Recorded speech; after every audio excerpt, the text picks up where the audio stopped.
फेरि घर लगेर पिञ्जडाको सुगना बनाऊ।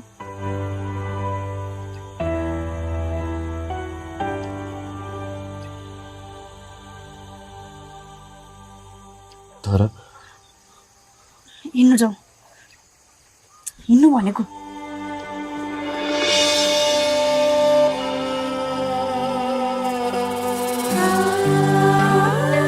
नमस्कार साथीहरू, स्वागत छ तपाईहरू सबैलाई हाम्रो च्यानलमा। यदि तपाईले अहिलेसम्म हाम्रो च्यानल सब्स्क्राइब गर्नुभएको छैन भने यस्तै नेपाली सिरियलका नयाँ अपडेट, रिभ्यू र विश्लेषणहरू समयमै प्राप्त गर्न अहिले नै सब्स्क्राइब गरेर बेल आइकन पनि थिच्न नभुल्नुहोस्। साथीहरू, आजको एपिसोडमा सीता र जगतको सम्बन्धले नयाँ मोड लिएको छ। जगत, सृष्टि र परिवारका सबै सदस्यहरू आफ्नो गल्ती महसुस गर्दै सीतालाई फेरि घर फर्काउन उनको माइती पुगेका छन्। सृष्टिले आँसु झार्दै सीतासँग माफी माग्छे र उनलाई घरको लक्ष्मी भन्दै घर फर्किन अनुरोध गर्छे।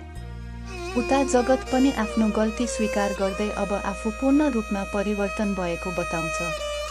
तर सीता भने आफ्नो आत्मसम्मानलाई सबैभन्दा ठूलो ठान्दै अब कुनै हालतमा त्यो घर फर्किन नसक्ने स्पष्ट जवाफ दिन्छिन्। उनको भनाइ अनुसार एकपटक टुक्रिएको विश्वास र मन फेरि जोड्न सकिँदैन। परिवारको माया र आग्रहका बावजुद पनि सीता आफ्नो स्वतन्त्र जीवन जिउन चाहन्छिन्। यसैबीच जगत र सृष्टिले सीताको घरमै बसेर उनको मन जित्ने प्रयास गर्छन्।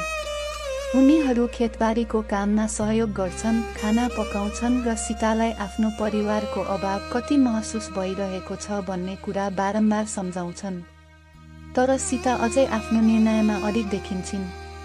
अब प्रश्न उठ्छ, के जगतको साँचो पश्चातापले सीताको मन फेरि पग्लेला? के सीता फेरि आफ्नो घर फर्किने छिन्?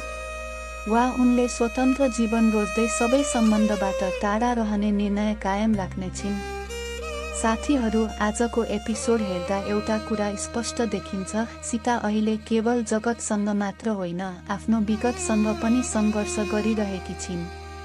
उनले जगतलाई माफ गरिसकेकी हुन सक्छिन्, तर पुराना घाउहरू बिर्सन सकेकी छैनन्। त्यसैले जगतको एउटा माफीले मात्र उनको मन परिवर्तन हुने सम्भावना निकै कम देखिन्छ।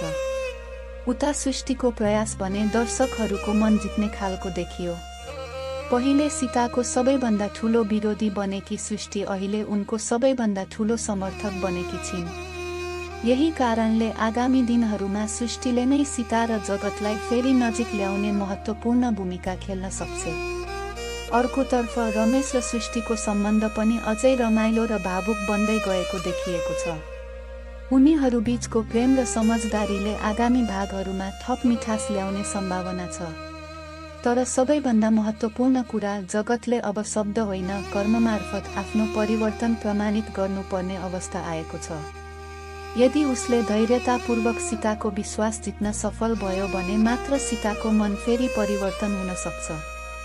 अब हेर्न बाँकी छ, के सीताको कठोर निर्णय अन्तिम हुनेछ? कि जगतको साँचो प्रेम र परिवारको मायाले उनको मन फेरि पगाल्नेछ? आफ्नो विचार कमेन्टमा अवश्य लेख्नुहोस्।